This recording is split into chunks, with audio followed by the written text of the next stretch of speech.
sports fans? How's it going? Welcome to Vitality Sports Media, and I have a special guest here with me today. I have the one, the only, Mr. Lockdown himself.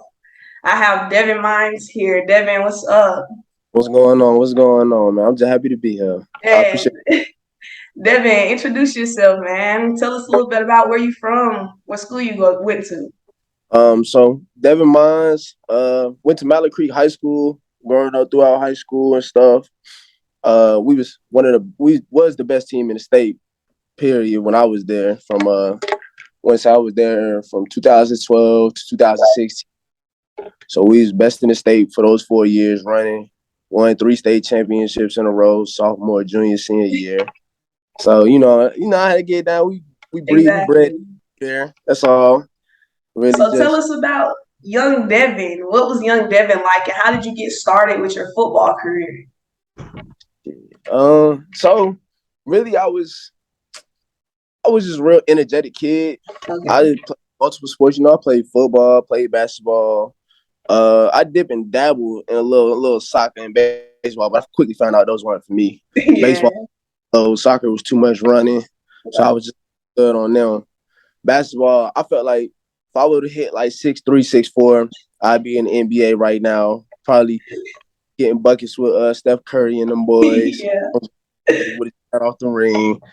But I just kind of fell in love with football. Just honestly, people say I'm crazy when I tell them why I fell in love. Like I fell in love because of the contact. Like it's the only sport where you can really, you gonna sound crazy. Like you can run full speed into somebody and And not get somebody, yeah. like And it's so how the fun. game works, Yeah, essentially. it was Yeah. just fun to me being able to do that. And I originally started off playing football. I started playing running back, so just being able to hit, score touchdowns, all that You was good that stuff. running back that was running, trying to run head up with people.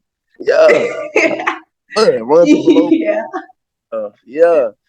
And then like growing up, I was a big LT fan. So I had like a LaDainian Tomlinson fat head in my house, in my room and everything. Used to look at that stuff. And so shit, I just want to play running back. I ended up doing that all the way up until my freshman year of high school. When I was freshman in high school, like I said, I was already at one of the top programs in the country and Yeah. best in the state. They already had their running backs on JV who they was rolling with. So it was kind of like, yo, either play safety or you gonna get cut trying to play running back. So I was like, Exactly. man, shit, I ain't trying to get cut. So hell, play safety. And so that was fun. Like it took me a little while to get used to. I ain't had a ball in my hands no more, tackling and stuff like that.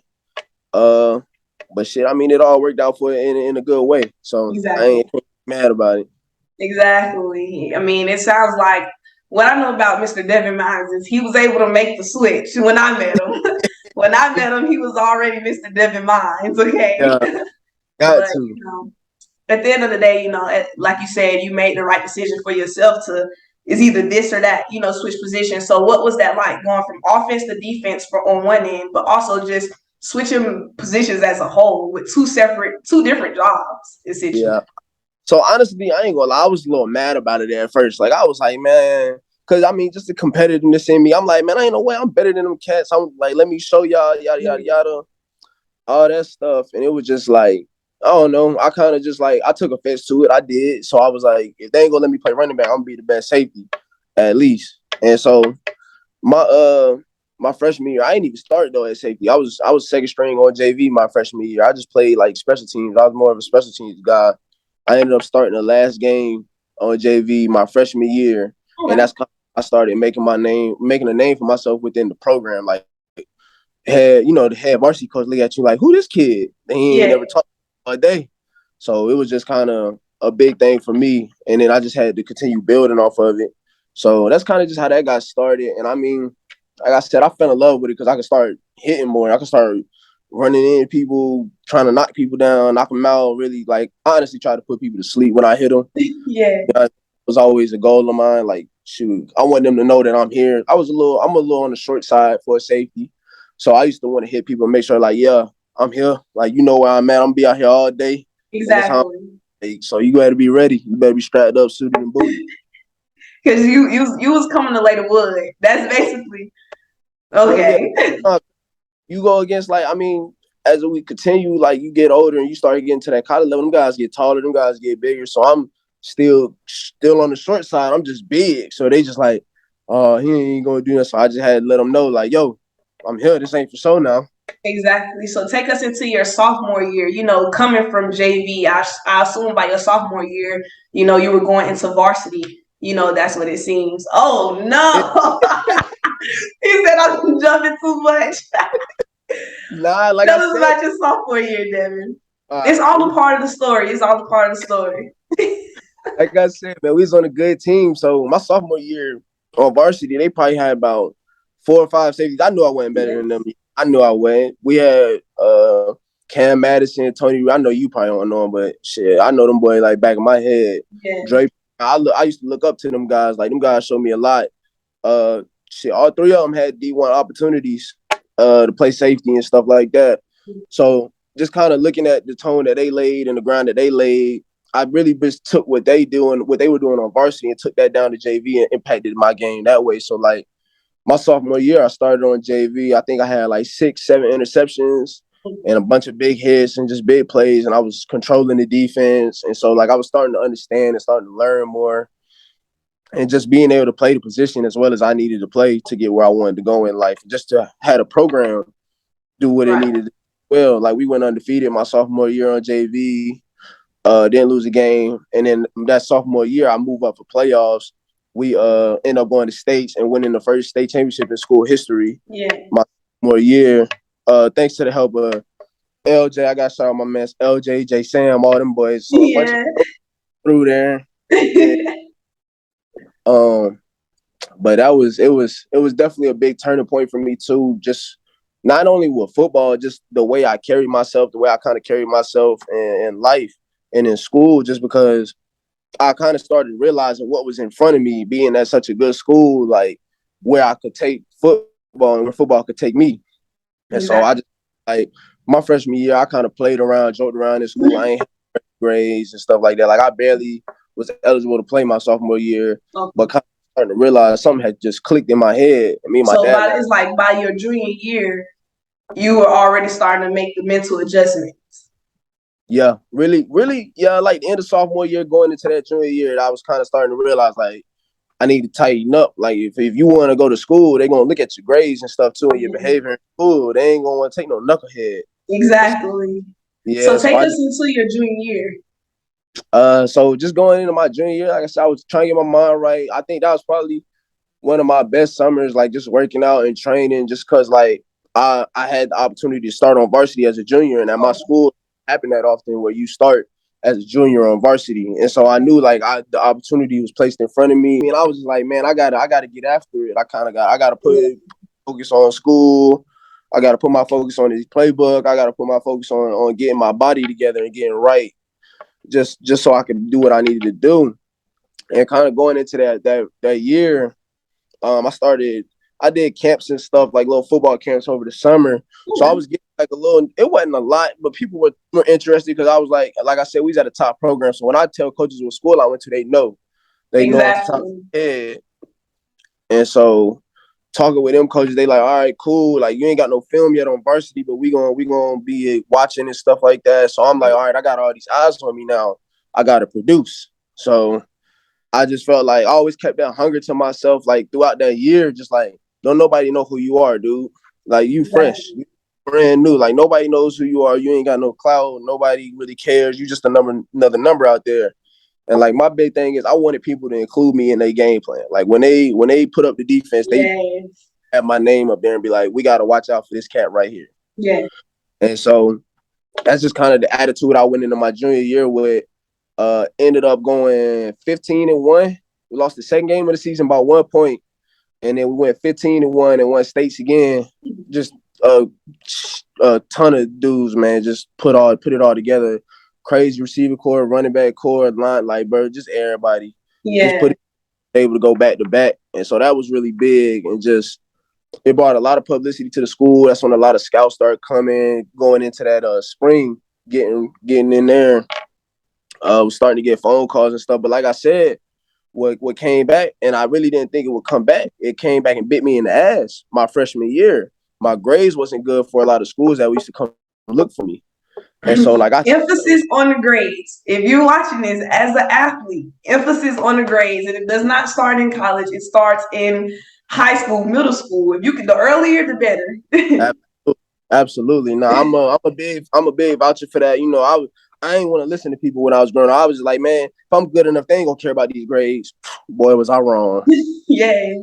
So I missed Navy, Coastal Carolina, Furman. Furman was one of the big ones just for me. Like that always imprinted in my head just because Yeah. like I go there. Like I was that's probably where I'd end up going if I did have the grades. Yeah. So like, always imprinted on me just for that reason. And so still was just trying to get my grades together. Same thing going into my senior year, like that summer. I was still working out and stuff, but I was just trying to make sure I got all my business handled for my senior year. I ended up picking up offers that summer from Elon was my first offer. Right. Elon, I was able to get offered by Tennessee State and Gardner Webb. Mm-hmm. Still talking to a few schools like Townsend, okay. UNC Charlotte, just a couple of local schools. They ain't never really pulled a trigger. I don't know. Just because I committed. I ended up committing to Gardner Webb, I want to say like week 3 of my high school season in my senior year. So I went ahead and committed. I wanted to make sure I had somewhere to go. Exactly. You made the safest decision for you because a lot of times what we see, especially with, sports that is such a surplus of athletes coming in like football and basketball, at the end of the day, if you don't commit, somebody else could possibly take that scholarship, take that position. So I definitely understand that. Mm-hmm. And see, yeah, and that's really kind of the situation I was getting into was so they actually called me like a week before when my coach, and he was like, "Yo, we got this DB that wants to commit, like he wants to commit now," and I was just telling him like, like y'all on the top of my list, but I'm just not ready. I'm trying to see, we had a real open conversation, and I was telling him like I'm waiting on Townsend. I wanted to see what they were going to offer me or not. Mm-hmm. And they would just kind of take it too long for my liking personally. I was like, Gardner Webb already waiting on me. Exactly. I know I can go. I know I could potentially have a chance to play early. Yeah. At Gardner Webb. So I was just like, man, forget it. I'm gonna go to Gardner Webb. Honestly, best decision I made in my life, for real, at this point in my life. So take us to, like you said, you talked about the pressures of making that commitment decision. So what advice would you offer a recruit, that's trying to make a decision during a difficult time if they're in a similar position like yours? So me personally, just going through and seeing kind of how things panned out for a lot of the guys, people like taking those like FBS walk-on spots and stuff like that. I mean, ain't nothing wrong with it, but if you got a scholarship opportunity somewhere, you need to go ahead and take that because one, that's somebody who wanted you, and two, that's loans that you're not having to pay and nothing like that. Like they're gonna make sure you're okay. Exactly. And I feel like kind of walk-ons get lost. Like they get lost. I mean, like the school I'm at now, we got 110 cats we enter in camp with. Yes. So a lot to keep up with. Who's who and this and that. They like, yeah, guys. So that was kind of big for me. My dad always told me growing up, though, he wasn't paying for my college. He was like, you either going to go to the military or you going to pay it off yourself. Yeah. I don't like loans. I don't like messing with none of that stuff. Yeah. So I was like, well, I'm going to have to go somewhere that's going to give me a scholarship. Gardner Webb gave me a full ride. So I was like, man, I can't even say no. And the paper going to speak for itself. So I was like, I can't even be mad. Like, good spot, D1 ball, and everything worked out for me. Shoot. So take us into freshman year, Gardner Webb. We made the decision. We're here. Take us into what was freshman Devin like. Like you said, you knew that you would probably be able to make an impact. So did your freshman year amount up to what you thought?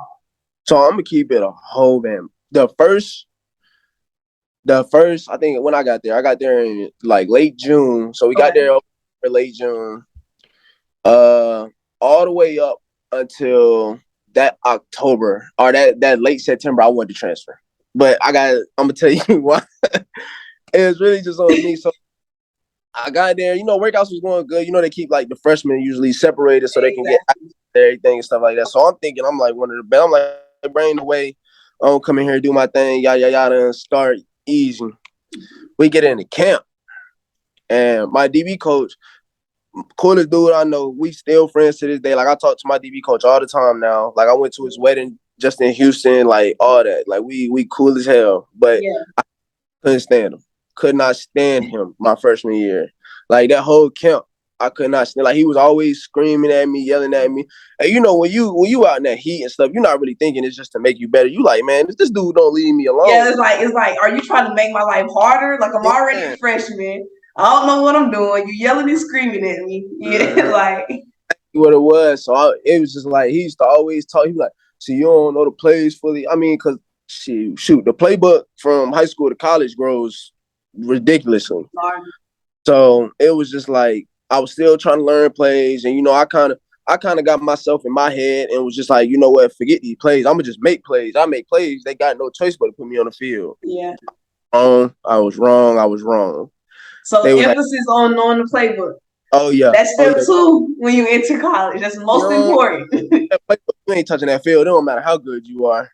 If you can't run them plays right, they ain't trying to hear none of that. You gotta So you gotta say it again for the people in the back. yeah, Say it again. so it was rough. It was. I remember one time specifically. It was like I think we was about to start the season, Okay. and he put out the depth chart, and I was behind a redshirt senior and a redshirt junior as a true freshman. And now that I look back on it, I was really in a good spot, like just because I know I would guarantee at least 2 years if you go by like depth chart wise. Yeah. Now it don't change. Somebody come in there and take my spot. Now that's a whole different story. But Exactly. I knew I had like 2 years at least to start. So I was mad though because I felt I came from a state championship winning program. So I'm like, man, I know I'm better than these cats. They need to put Yeah. me on the field. I know how to win. I know how to get it done. Okay. Been there, done that. So my like that week before the game, I called my dad. I was just like, man, like I'm yelling, I'm going crazy, like I'm just Yeah. mad. I'm like, bro, they ain't trying to let me start. They ain't trying to let me play for real. I think I was only on kickoff and kickoff return. Okay. And they front line on kick return. I don't know how much you know about the front line and kick return. Oh, But it get wicked. It yeah, gets it's real wicked. It's the trenches. a little dummy. For real. So Yeah. I was like, man, they just want me to go out here and hit people because they know I can hit stuff. I want to play football though. So I'm screaming at my dad, man. I'm like, he's just telling me calm down. Like he was like, it's football, man. Anything happen. He was like, injuries can happen. He was like, you might end up beating somebody out midway through the season. You never know. You just gotta attack every day. So, I kind of took that to heart and was just like, man, you know what? I'm gonna start getting into my stuff, getting right. So I started learning the plays a little better. Just trying to get better, practicing harder, practicing better habits, like running to the football, running on and off the field, and just kind of I had to The lose little kind things, of the controllables.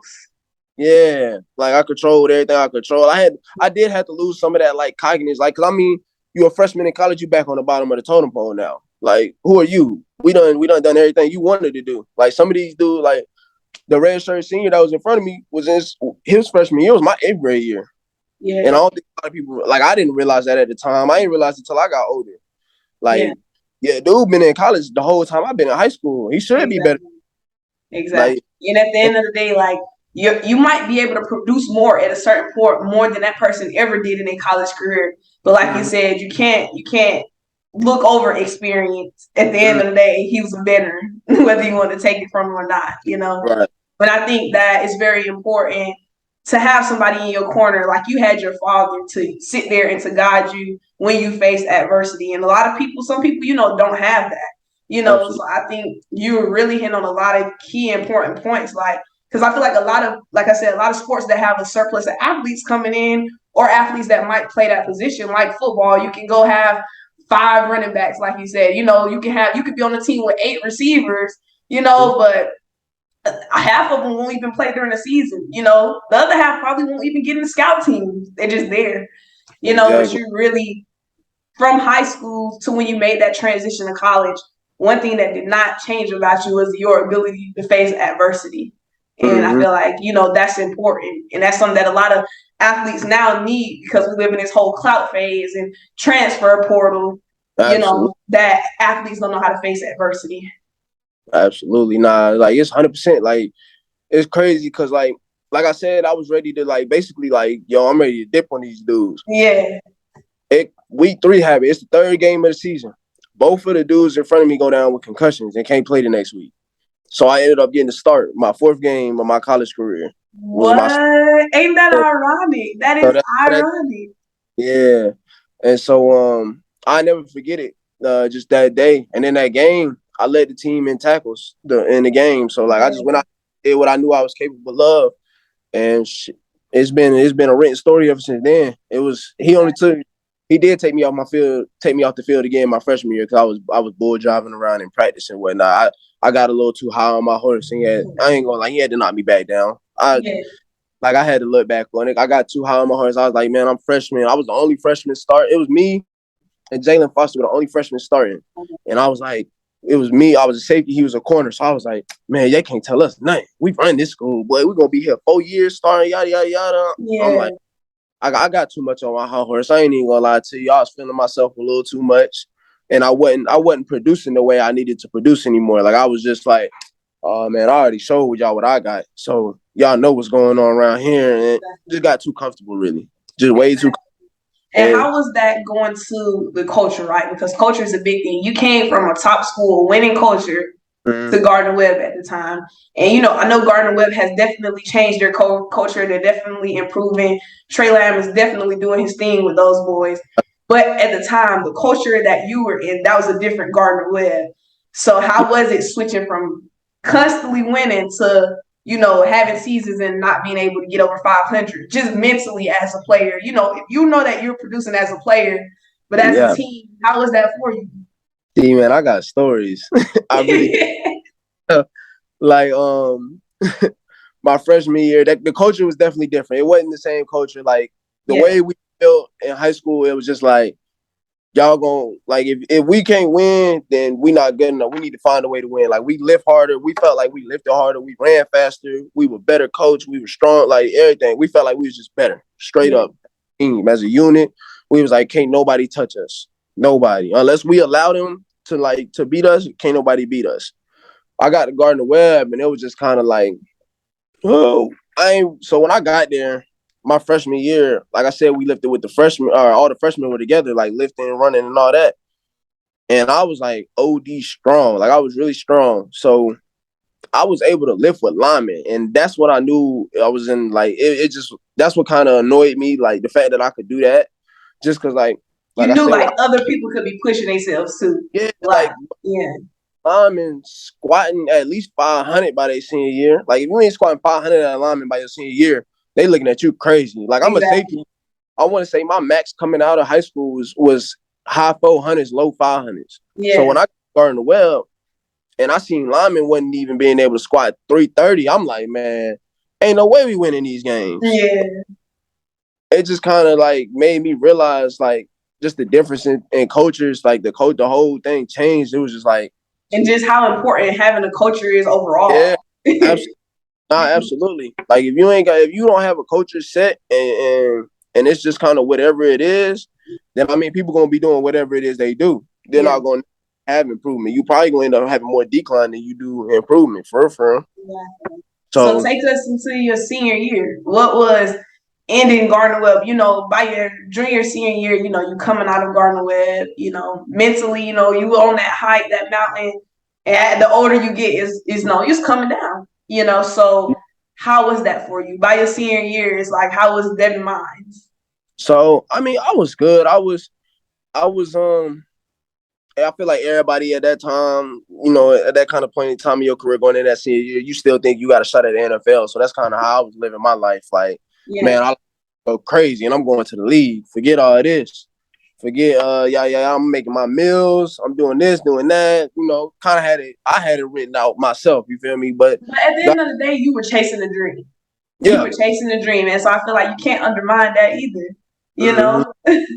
So I actually, see, my thing is, I went into my senior years. My senior year, to this day, I probably think was my best year of football, but it sadly got cut short due to I had hurt my shoulder. I had an AC sprain in my shoulder and had to have surgery. Okay. It just let that end my career right there. It happened with like 3 or 4 games left in the season. Yeah. But how was that for you as an athlete, mentally, just knowing like you were forced out of your season, your last season. How was that? I ain't even gonna lie, that shit hurt. That shit hurt. I was probably, and that's why I'm kind of thankful to my friends today, just because I was probably moping around for like a good month, like at Yeah. minimum. Like I was just like, I was lost. I'm not even gonna lie to you. Like I didn't want to go to class. I didn't want to be around my It was teammates. just like real depressing. Yeah. Like I ain't like they would go like because I said it was a few games left, so they would have team dinner and stuff. Like I wouldn't even want to go in there really, and like I didn't ever want to go in the locker room when they had the jerseys and stuff out, just because I knew I wasn't gonna be able to put one on. And then like senior day was rough for me, just because like all my guys, like everybody that I came in with, padded up, taking pictures. Yeah. I'm sitting there in a jersey and some J's and some sweats, and like I can't Yeah. dress out with these guys. I can't even get in the field. And I can't. like the only way you can take it in is just standing on the sidelines. I mean, I definitely, I kind of had a talk with my coach, my DB coach, Coach Grimes, and we just kind of talked about it. And I was just like, man, I'm just like sad. He kind of made. I mean, he said it in a real assholish way, but he was like, it is what it is. Like you can't go back and change that.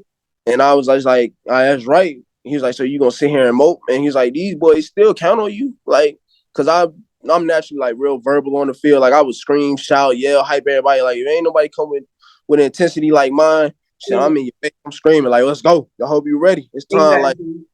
I kind of like a lot of people like talk about like Brian Dawkins. You know how it's one clip he be like, I want to take his soul, and so I just be kind of that's how I used to be on the. Exactly. I want his soul today. Like you gotta get all this. Yeah. So they still trying to finish out the season at least on a high note. So it was kind of, he just talked to me and was just like, man, just be there, support them guys. He was like, we know you hurting. Everybody know you hurting. Like everybody was there for me on that team. I will say that coaches all the way to the trainers, to the players. Like even when we went to Kennesaw the last game of the season, man, it's pouring down raining. And them boys, like they was still, I was mad. I ain't gonna lie, I was a little mad. They wanted me to come Yeah. deal with them because I was like, I'm going to the booth. It's raining like this. Yeah. To stay down here and be in this rain. Yeah. I'd be out there with us, yada yada yada, in the locker room. So I'm just in the locker room, man, get hyped, just enjoying it, enjoying my last time in the locker room with all those guys, and was just trying to make the best of a real dull situation. But like I said, man, I still talk to them guys this day. Like a lot of those guys I talk to, like Malachi, AJ, I still talk to them guys. Nate, Zay, all them guys I came in with.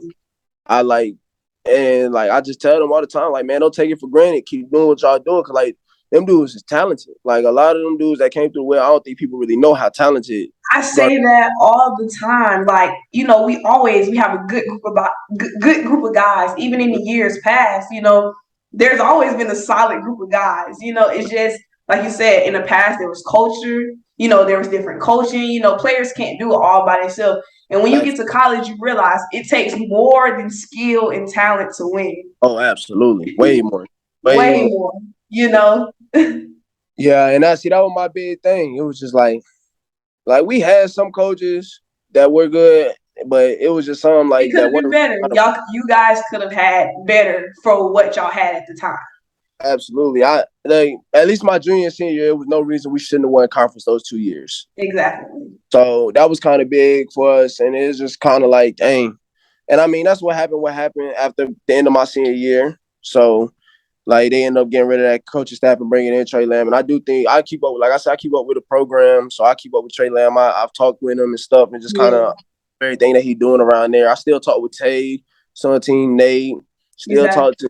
So just talk to them guys and hearing what like from the inside what he doing and things like that. I love it. I fucking like I love it. I'm happy. I'm excited. Like I still feel like shoot, especially how welcoming Trey Lamb is to the alumni guys. Yeah. And so it And just it's feel like like for him to never have it, like he hadn't coached you guys, he didn't recruit you, but mm-hmm. just to still respect what you guys did, Yeah, laying the bed for what Gardner Webb is now. And I feel like absolutely. that's really important. And it's guys like you can tell that you had a passion for the sport, you had a passion for the school you played for. Mm-hmm. You might have not been in the best situations all the time, but at the end of the day, you were a person like you wanted to drive, you wanted to win, and you had the passion. It was there, Devin. Mm-hmm. Yeah. Absolutely. Yeah. It's still there. So Devin, take us into what was your career like after Gardner Webb making that transition from college to entering the real world? So, it was a little hard. I ain't gonna lie to you, because I mean, when you stop playing football, football kind of like it's the only sport where you really train year round for one season. If that makes sense. Like basketball, you can play pickup basketball anywhere. Like you got the program and stuff going on right now, summer leagues, all that. Same with like soccer and stuff. They got different leagues Yeah. and stuff like that. So it's just kind of it's the only sport where you really train year round for one little part of the year. It's like all that training and stuff. I kind of missed it, so I was just like kind of sitting around. Like I got a little UPS job, just trying to put some money in my pockets when I went back home. But I'm like, man, I can't do this. So I'm trying to figure out like I ended up getting my degree in sociology. I didn't want to be no social worker. So, and like to really make money in sociology, you got to have your master's or doctorate. And so, me personally, like I said before, I wasn't trying to pay for my first degree. I'm for sure not trying to pay for no master's or doctorate. Yeah. So, I was trying to figure out ways that I could do that and still do something I love. So I ended up coaching at Mallard Creek High School that COVID spring. Like kind of in that time, I was coaching at Mallard Creek, and I got into training, and that's when I opened up my Footwear Guru brand, and just getting Please into. tell us about Footwork Guru.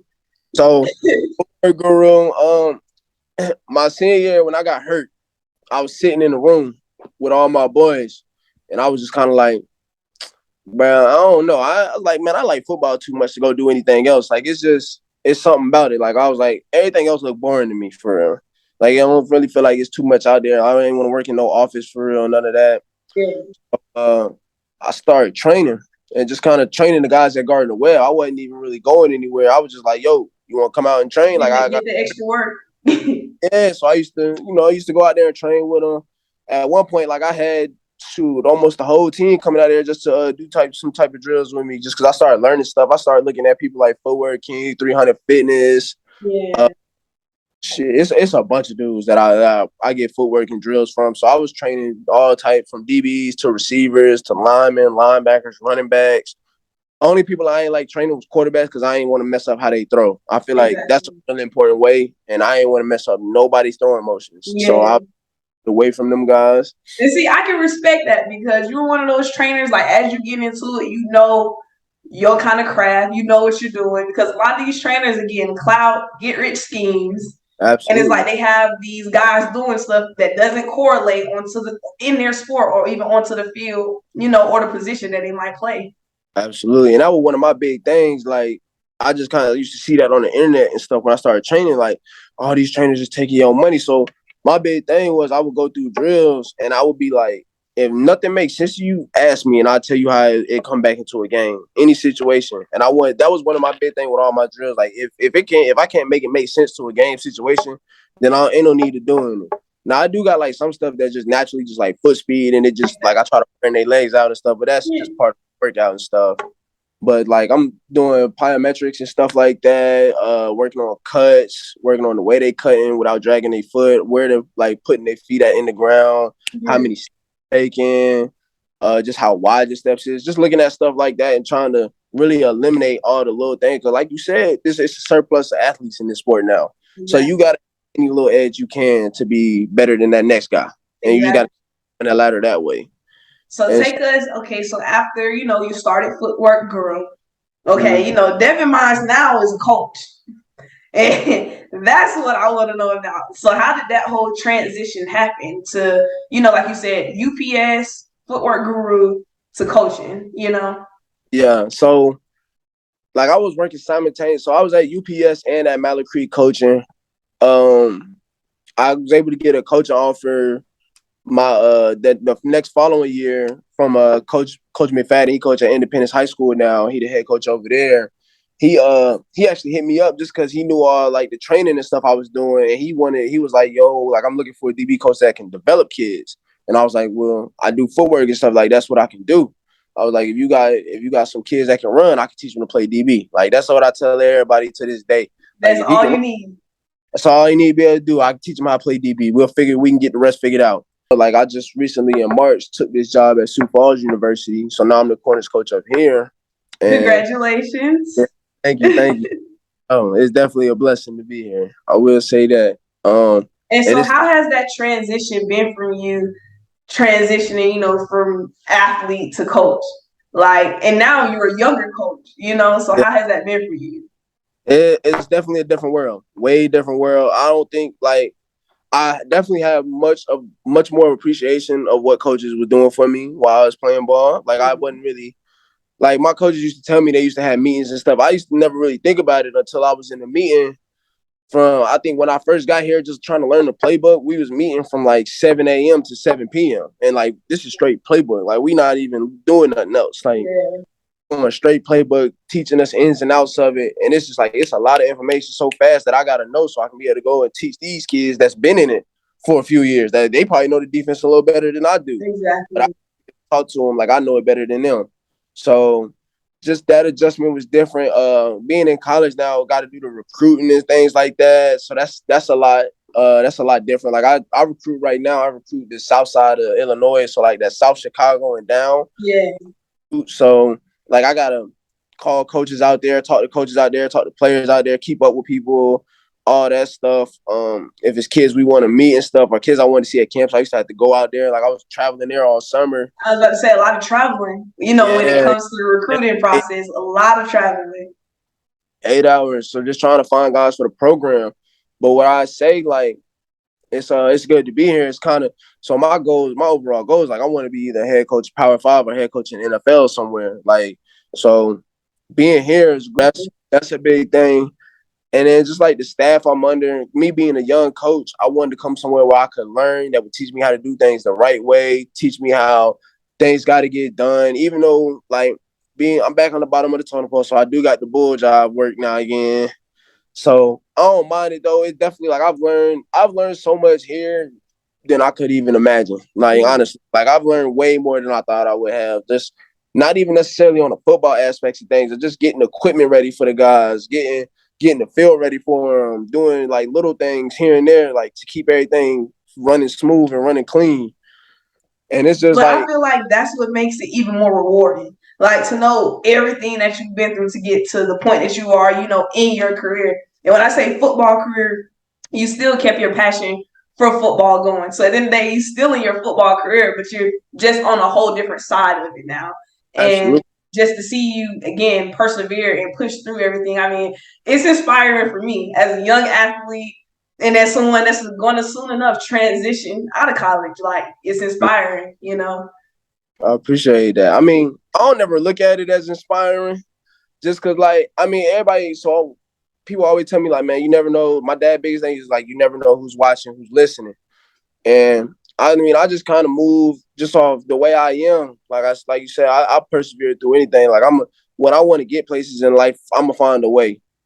Like So that's going into that, what is advice that you could offer an athlete from an athletics point of view, from an athlete? Let me read it back. So going into that, what is some advice that you could offer a young athlete from, one athlete to another or one ex-athlete to another? What advice could you give them?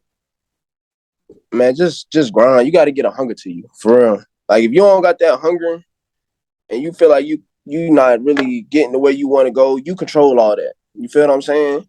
You control the amount of time you put in outside of what you got to do. Like for you, example, like just being a lacrosse player, like that's cool. Y'all got section workouts, y'all got section practices. That's cool and all, but Exactly. y'all doing that, and it's 1,000 other schools doing that. So you got to figure out what make you different. I don't think people really realize how many high schools there really are. Like it's a ton of high school athletes. It's a ton. Everybody feel like they deserve to be the best, but the amount of work that those guys put in to be where they are is you 9 times out of 10 is well deserved because they put in that time, they put in that work, went through that frustration. Like I said, I was a shorter safety, so my big thing I had to work on my vert a lot. I ended up the highest vert I think I ever jumped was like 41, 42 inches. So Oh, you like got up yeah, I got to. there. Of course. And remind y'all, Devin is not tall. He is not tall. You got up there. You try to be like I'm like 5'10" now. Let's get the record straight. I ain't too bad. Okay, I'm not gonna try him like he's a little dude, but he's not tall. So that was just big for me like that. And like I would work on my speed every year because like I said, I wasn't the fastest. I was just a hitter for real. So working on speed was big for me. It's just putting in those hours like when you don't want to. Those days you don't want to go out and do nothing extra are the days you gotta go. Exactly. Like not the days where you like, yeah, I'm gonna give me some extra. Nah, that day you like, "Bro, I'm just trying to get in the bed. They killed me today. I ain't trying to do nothing. That day, and you go out there and get that mile. Not everybody getting that mile on those days. You feel what I'm saying? So even just those little days separate you. And like I said, them grades, man, them grades was a big factor for me. Like I used to be like, man, that ain't gonna happen to me. Yada yada yada. I ain't gotta worry about that. Shoot, they made it Great. me real quick. And like I tell everybody that when they ask me about that stuff, like, man, them grades is for real. They looking at that stuff. If you ain't got the grades, if you can't even get into school, it can't offer you no scholarship. They don't work like that. They can't give you a And that wouldn't there was this whole misconception, all these rumors that no, they can squeeze me in the door, man. make them boys can't squeeze you in.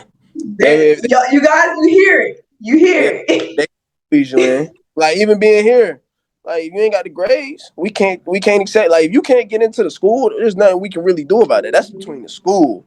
At the Exactly. end, of the day, employed through the school. You feel me? So it's like you can't get in. You got to do something. We got to fix them grades or something. Cause like they not gonna fire me just so I can get you in. Like I'm sorry, Exactly. you should have handled your business. And I mean So that's what, from a coach's point of view now, because we got both with Mr. Devin Mines. We get athlete and coach. So yeah. from a coach's point of view, what is some advice that you will offer a young athlete that is possibly trying to go to college from a coach's point of view? From a coach's point of view, get out in coaches' faces. So I know like a lot of schools they don't offer kids that they don't see. Like it's cool to see your film and stuff, but you got to be magnificent on film to get offered if they don't even see you in person. Those guys, a lot of college coaches, they want to see how you're gonna progress. They not necessarily thinking about your senior year and your junior year. They want to see. They're thinking more potential. Most guys recruit potential. They're not recruiting where you at now. So if they feel like you're not a hard worker or you're not gonna really grind, you're not gonna want to get better, you're not living in that weight room, you're not constantly trying to get better, there's no point in recruiting you. Like me personally, I'm not gonna recruit nobody that's gonna make me look bad. Exactly. Like I do for a living, this is how I make my money now. So it's like, why would I bring somebody that I gotta constantly yell at and that's not self-motivated to get better every day? Like I Exactly. tell every day, every time we go outside, we trying to stack another brick on top of this house and keep building. And we want to get better and better every day. And so getting out and seeing those coaches and working like at those camps when they drilling you, going through those drills like you in practice and game situations, just taking every rep serious. Every rep is money, whether it's scholarship money or you trying to go to the pros.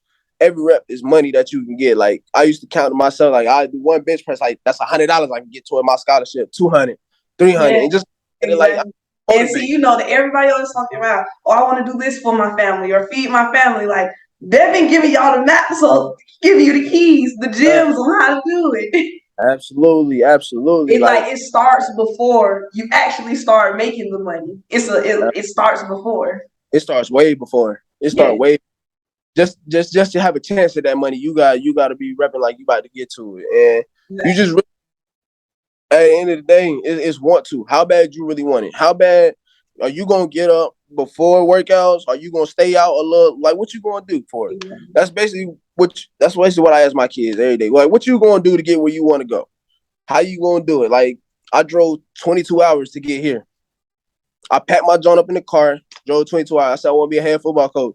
This first step, packed it up. Exactly. I'm speechless. Like, I'm Yeah. not even gonna lie to And you. so, like, I mean, that's how I look at everything. A lot of this stuff in life is want to. How bad you really want this stuff? How bad you gonna push yourself to do it?